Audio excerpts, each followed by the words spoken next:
Hi, welcome to our channel where we share the most intriguing stories. Imagine living peacefully on land your family has owned for generations, only to have a power-hungry HOA president march in, claiming part of it as her own. This is the story of James Wilson, a farmer who faced arson, betrayal, and a courtroom showdown to protect his legacy. Justice, however, would have the final word. James Wilson, a 62-year-old farmer, stood at the edge of his sprawling 30-acre property in Caldwell County, Texas, watching the sun cast a golden glow over the fields. This land had been his sanctuary for as long as he could remember, a legacy passed down through 3 generations of Wilsons. The fertile pastures, 2 sturdy barns, and the modest farmhouse were more than just property. They were a part of his soul. James had spent decades tending to the land, raising crops, and maintaining the tools and tractors that were the backbone of his livelihood. Around him, however, the world was changing. Over the past 10 years, high-end residential developments had begun to encroach upon his once secluded farm. The latest of these Woodridge estates lay just beyond his western fence line, gleaming with uniform rows of luxury homes and manicured lawns. The neighborhood boasted the sort of suburban perfection that made James wince. Along with it came the inevitable presence of homeowners associations, HOAs, entities he avoided like a bad harvest. Developers and real estate agents had frequently approached James, offering lucrative deals to buy out his property. Each time, James had firmly refused. His land was not for sale, no matter the price. To him, the farm was more than just acres of dirt and timber. It was a testament to his family's perseverance. The same steadfastness applied when HOA representatives had come calling. They'd offered him memberships and benefits, suggesting he could integrate his land into their polished suburban network. James had always politely declined. Despite this, James remained a good neighbor. He'd exchanged polite nods and casual conversations with the residents of Woodridge Estates. However, the arrival of a new HOA president, Karen Thompson, changed everything. Karen was a sharp, ambitious woman in her late 40s, infamous for her domineering attitude. Almost immediately after taking office, she began spearheading efforts to enhance the community. Karen's efforts weren't limited to the HOA's jurisdiction. Her ambitious vision stretched areas she believed could be reclaimed for the greater good. James first heard about Karen through passing gossip at the local feed store. Neighbors chuckled nervously about her strict enforcement of HOA rules, her penchant for sending violation notices over the smallest infractions, and her habit of using charm or intimidation to get her way. At first, James dismissed the stories. His land, clearly marked and legally outside of the HOA's reach, should have been safe from her interference, or so he thought. On a crisp autumn morning, James was repairing the fence near the Woodridge boundary when he noticed Karen approaching. Her bright red blazer and designer shoes seemed comically out of place on the dusty trail. With a clipboard clutched to her chest and a determined expression, she marched toward him, waving to get his attention. "Mr. Wilson," she called, her voice chipper but edged with authority. James wiped his hands on his jeans and nodded. "That's me. Can I help you?" Karen offered a smile that didn't quite reach her eyes. "I'm Karen Thompson, the president of the Woodridge Estates Homeowners Association. I'm here to discuss an exciting proposal that will benefit everyone in the community, including you." James raised an eyebrow. "Is that so?" Karen launched into a polished pitch about a proposed public park. She described lush playgrounds, bike trails, and picnic spots, all conveniently located where James's 2 barns currently stood. She gestured grandly toward his land, as if it were already part of her vision. "This area is ideal," she explained, "and as it happens, it's been included in the HOA's latest planning map. We've already obtained the necessary approvals to move forward." James frowned. "You've got the wrong place, ma'am. This is my property. My barns have been here longer than Woodridge Estates has existed." Karen's smile tightened. She produced a set of documents from her clipboard and handed them to him. "These maps and permits confirm that this portion of the land is under HOA jurisdiction. You'll have 2 weeks to remove any personal belongings and vacate the area. After that, construction will begin." James's chest tightened as he flipped through the papers. Something about them felt off, but he couldn't pinpoint what. "This land's been in my family for 3 generations. I've got the deeds to prove it." Karen gave a saccharine smile. "If you can produce documentation, I'd be happy to review it.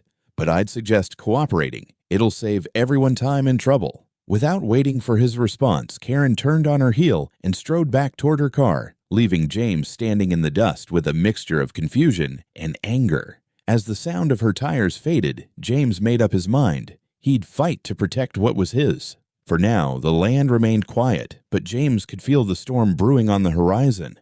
The 2 weeks Karen had given James passed like a slow-burning wick. Each day, he found himself pacing his property, replaying their conversation in his head. The documents she had handed him sat on his kitchen table, glaring at him like an accusation. He had read them over and over, searching for anything legitimate, but his gut told him they were forged. Determined not to leave anything to chance, he had driven into town to meet with his lawyer, Stephen Baxter, a man known for his meticulous work and no-nonsense approach. Stephen had examined the papers carefully. "These aren't worth the ink they're printed with," he said, pointing to discrepancies in the maps and signatures. "Your land is clearly outside their jurisdiction, and unless you've signed something, and I know you haven't, they have no claim to it." Relief washed over James, but Stephen wasn't finished. "That said, I'd recommend covering your bases. Double-check your boundary surveys with the county and get fresh copies of your property records. Also, set up some cameras near those barns. You've already seen how aggressive this woman is. Better to be prepared." James followed Stephen's advice to the letter. He spent the next few days setting up motion sensor cameras around his property and filing requests at the county clerk's office for updated property records. By the end of the week, he had solid proof that his land was his alone. Yet something about Karen's confidence unsettled him. People like her didn't back down easily. On the 14th day, James woke early to the sound of heavy machinery. The low rumble of engines and the metallic clank of equipment echoed through the crisp morning air. He hurried to his barns and froze at the sight before him. 3 large trucks and a bulldozer were parked near the edge of his property, surrounded by a crew of workers in bright orange vests. Among them stood Karen, clipboard in hand, issuing instructions with the air of someone who owned the world. "What the hell is going on here?" James shouted, striding toward the group. Karen turned, her smile as polished as ever. "Good morning, Mr. Wilson. I hope you've taken this time to relocate your belongings. We're ready to begin clearing the area for the park." James's jaw tightened. "This is my property, and you have no right to be here." Karen's expression didn't waver. Instead, she calmly held up the same papers she had shown him 2 weeks earlier. "These documents grant the HOA authorization." "I gave you ample time to comply, Mr. Wilson." James pulled out his own set of documents, the fresh property records he had just obtained. "These are official records from the county. They prove this land belongs to me and has nothing to do with your HOA." Karen's smile faltered briefly, but she quickly regained her composure. "I'm afraid your records are outdated. This area was recently reassigned. Perhaps you should take it up with the city planning office if you have concerns." James could feel his blood boiling. "That's exactly what I'll do. But right now, you and your crew need to get off my property before I call the sheriff." Karen sighed, gesturing to the workers to hold off. "Mr. Wilson, I'm trying to be reasonable. Do you really want to escalate this? You'll be delaying a project that benefits the entire community." "Get office my land," James repeated, his voice steady but firm. Karen's eyes narrowed, but she finally nodded. "Fine. We'll pause for now, but don't think this is over." She motioned for the workers to pack up, her heels clicking angrily as she stomped back to her SUV. James watched the trucks rumble away, his fists clenched tightly at his sides. He didn't need to be a mind reader to know that Karen wasn't retreating. She was regrouping. Whatever her next move was, James would be ready. For now, the barns and his land were safe, but the unease lingered like a storm cloud on the horizon.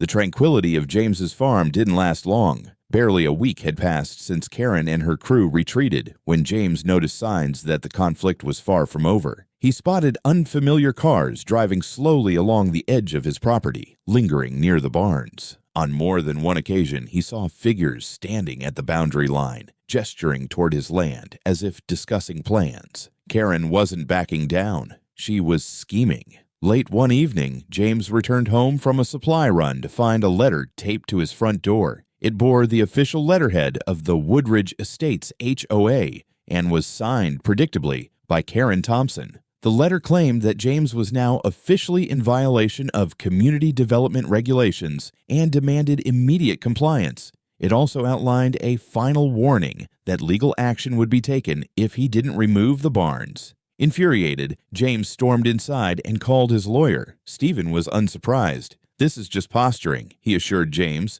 "She's trying to intimidate you into giving up. Ignore the letter, but keep documenting everything. The more evidence we have, the stronger your case will be if this goes to court." Stephen's advice proved timely as Karen's harassment escalated. James awoke one morning to find several wooden stakes driven into the ground along the edge of his property, marked with bright orange flags. A crude sign erected nearby declared the area as future site of Woodridge Community Park.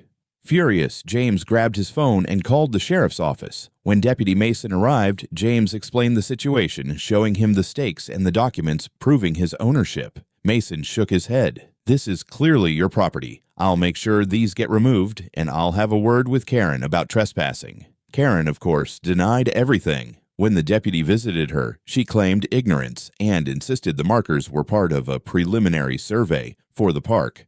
"If Mr. Wilson wants to challenge the legality, he's welcome to contact my office," she told the deputy smugly. A few days later, the tension reached its breaking point. James was working in his tool barn when the sound of engines once again broke the quiet. He rushed outside to find Karen's crew back on his land, this time with excavators and cement mixers. "What the hell do you think you're doing?" James bellowed, striding toward the group. Karen emerged from the group, clipboard in hand, her usual smile plastered across her face.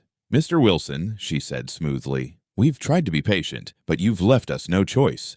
Construction begins today." James pointed toward the property line. "This is trespassing. I've warned you, and I'm done playing games. You leave now, or I'm calling the sheriff again." Karen raised her chin defiantly, waving her documents at him. "These papers give us the right to proceed. Call whoever you like, but it won't stop progress." Without hesitation, James pulled out his phone and dialed 911. The sight of him speaking to the dispatcher caused Karen's confidence to waver. By the time the sheriff arrived, Karen was frantically instructing her crew to pack up. Sheriff Bowman reviewed the situation and sided with James. "This property is clearly yours, Mr. Wilson," he said, turning to Karen. "If you or your crew step foot here again without permission, you'll face legal consequences." Karen didn't argue. Instead, she left with her crew, her face pale and her jaw tight. James watched them go, his resolve stronger than ever. He knew this wasn't over, but he'd fight tooth and nail to protect what was his.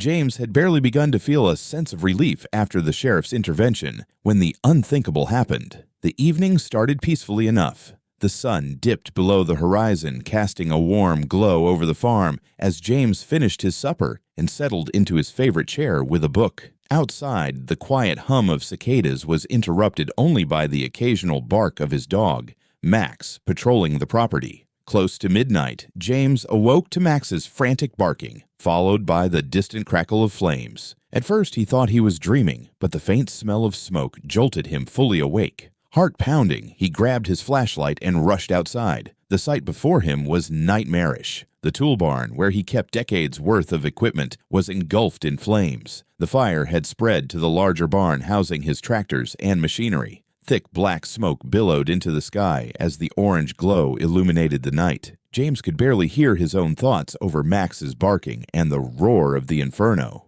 "Dear God," James muttered as he fumbled for his phone and dialed 911. Within minutes, the Caldwell County Fire Department arrived, their sirens piercing the darkness. Firefighters worked tirelessly to contain the blaze, but it was clear the barns were a total loss. James stood helplessly, watching as years of hard work and investment were reduced to ash. The air was thick with the acrid stench of burned wood and scorched metal. As the firefighters doused the last of the flames, one of them approached James. "It looks deliberate," the firefighter said grimly. "There are signs of accelerants. Do you have security cameras?" The words hit James like a bolt of lightning. The cameras! He had installed them just weeks ago. Without waiting for daylight, James rushed back into the house, loaded the footage onto his laptop, and began scanning through the recordings. His stomach churned as he watched the scene unfold. At 11:42 p.m., a car pulled up near the barns. Even in the grainy footage, James recognized the sleek shape of Karen Thompson's vehicle. 3 masked figures stepped out, carrying containers of what appeared to be gasoline. The video captured them dousing the area near the barns and tossing lit matches into the straw bales. The fire spread rapidly, and within minutes they were gone. James stared at the screen, his hands trembling. There was no doubt now, this was no accident. It was an act of pure malice. And Karen, whether directly or indirectly, was behind it. At sunrise, James met with the sheriff and handed over the footage. Sheriff Bowman's face darkened as he watched the video. "This is serious," he said. "We'll issue a warrant and bring her in for questioning. We're treating this as arson." The devastation of the fire sank in fully as James surveyed the ruins later that morning. Charred beams jutted out like skeletal remains. The tools and machinery he had spent a lifetime collecting were twisted, blackened heaps. Even a portion of his crops near the barns had been scorched. The financial loss was staggering, but what cut deeper was the violation, the feeling that someone had willfully destroyed a part of his life. Despite the devastation, James's resolve hardened. Karen had taken this fight too far, and he would ensure she paid for what she had done. By the end of the day, James's lawyer, Stephen Baxter, had filed an official lawsuit against Karen and the HOA for arson, property damage, and malicious intent. James knew the road ahead would be long, but the evidence was on his side. The fire might have destroyed his barns, but it had also ignited a fire in him, a determination to seek justice and protect the legacy his family had built.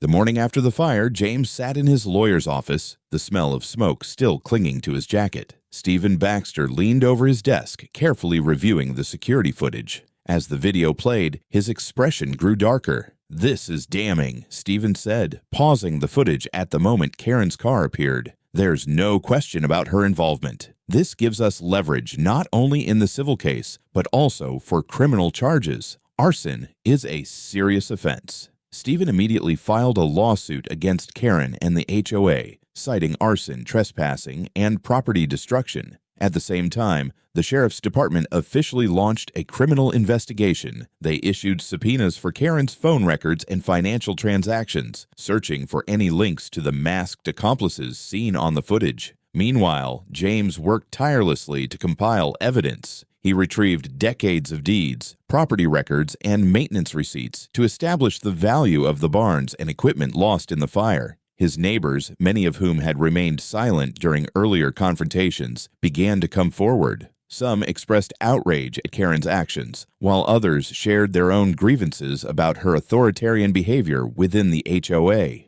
"She's been overstepping for years," said one neighbor, a middle-aged man named Tom.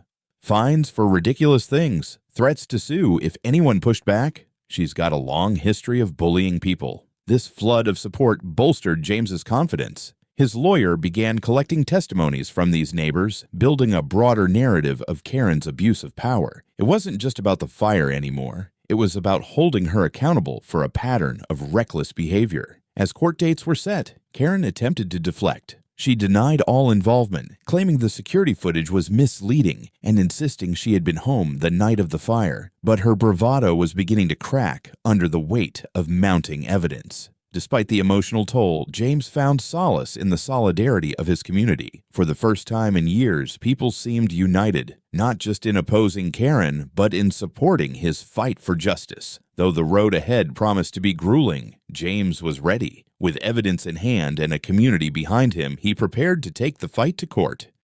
The courthouse buzzed with quiet anticipation as James Wilson stepped inside, his boots clicking softly against the polished floor. The trial against Karen Thompson and the Woodridge Estates HOA had drawn considerable attention, not just from neighbors, but also from local media. Reporters gathered near the steps, whispering about the footage of arson and Karen's history of overreach as HOA president. In the courtroom, Karen sat at the defendant's table, flanked by her legal team. Gone was her usual confidence. Her lips were pursed, and her eyes darted nervously. Her attorneys had attempted to suppress the damning security footage, but the judge had denied their motion, stating it was crucial to the case. James took his seat beside his lawyer, Stephen Baxter, whose meticulous preparation was about to pay off. As the trial began, the prosecution wasted no time presenting the evidence. The security footage played on a large screen, showing Karen's car pulling up near the barns and the masked individuals setting the fire. The courtroom fell silent except for the crackle of flames in the video.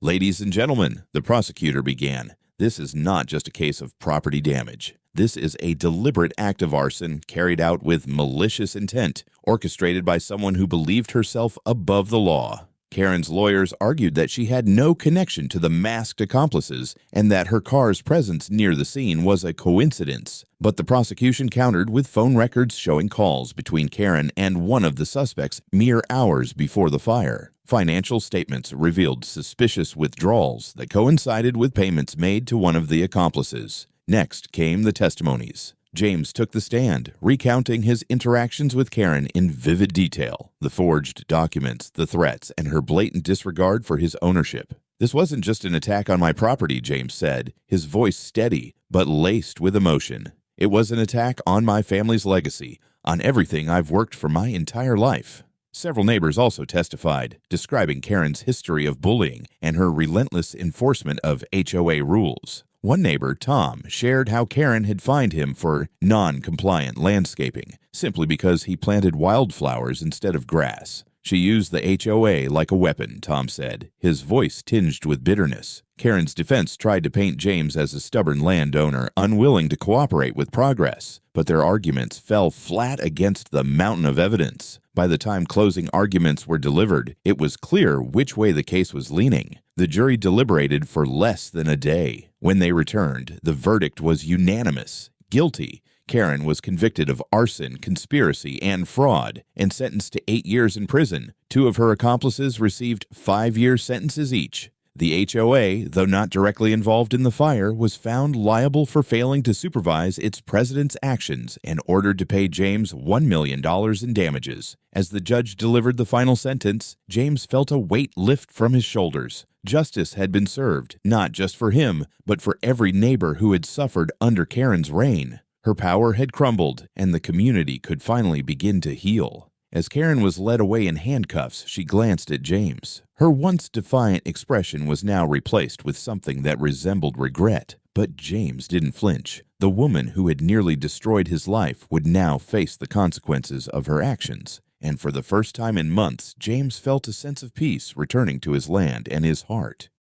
The courtroom victory was only the beginning of James's journey to rebuild. In the weeks following the trial, he poured his energy into restoring his farm. The compensation awarded by the court, a substantial $1 million, was both a blessing and a bittersweet reminder of everything he had lost. His barns, once a symbol of his family's hard work, now lay in charred ruins, but James was determined to rebuild them even stronger than before. Construction crews arrived on the property, carefully clearing the debris and laying the groundwork for the new structures. James worked alongside them whenever he could, his calloused hands familiar with the rhythm of building. The sight of the new barns taking shape brought a flicker of hope to the farm, a symbol of resilience in the face of destruction. Meanwhile, the fallout from the trial sent shockwaves through Woodridge Estates. Karen's conviction had left the HOA in turmoil. Residents who had once quietly endured her authoritarian leadership began to voice their frustrations. At the next HOA meeting, a vote was held to dissolve the current leadership entirely. A new board was elected, composed of reform-minded members like Tom, the neighbor who had testified against Karen. One of the new board's first acts was to issue a formal apology to James. The letter, signed by the entire HOA board, acknowledged the harm caused by their failure to rein in Karen's behavior. "We cannot undo the damage, but we hope to rebuild trust with you and the community," it read. James accepted the apology, though he knew trust would take time. The community, however, began to rally around James. Neighbors who had once been strangers stopped by to offer help. Some brought meals, others offered to help with the rebuilding, and a few even donated tools and equipment to replace what had been lost. For the first time in years, James felt a sense of belonging, even with the encroaching suburbs. As the new barns neared completion, James invited his neighbors for an open house on his property.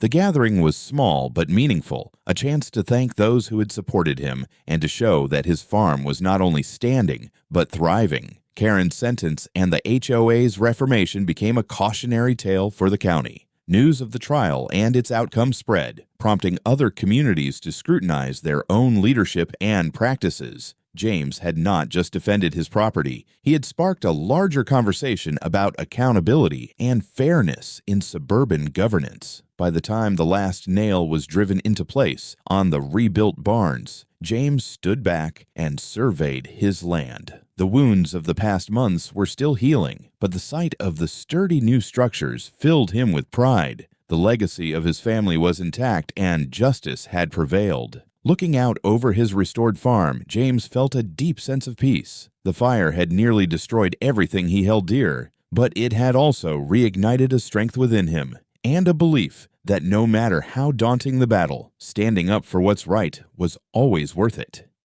Months after the trial, the scars left by Karen's actions had begun to fade, though the lessons they brought remained. The farm stood tall once again, its newly rebuilt barns gleaming under the Texas sun. James Wilson, now surrounded by a more supportive community, felt a renewed sense of purpose. His land was more than just his home. It was a symbol of resilience, a testament to the value of standing firm against injustice. Woodridge Estates, once dominated by Karen's overreach, had transformed. Under the new HOA leadership, a culture of fairness and transparency emerged. Residents who had once feared retaliation now collaborated on projects to improve the neighborhood in ways that respected everyone's property and individuality. James found himself surprisingly connected to this new spirit of neighborliness. Neighbors often stopped by for advice or to share a meal. His annual harvest festival, once a small family tradition, had grown into a community event. Children played near the fields, laughter filling the air as the farm became a gathering place for all. One evening, as the sun dipped below the horizon, James stood on his porch sipping coffee and watching a Max chase fireflies across the yard. The land was peaceful, the future bright. Justice had been served, and in its wake, both James and his neighbors had found something new: hope,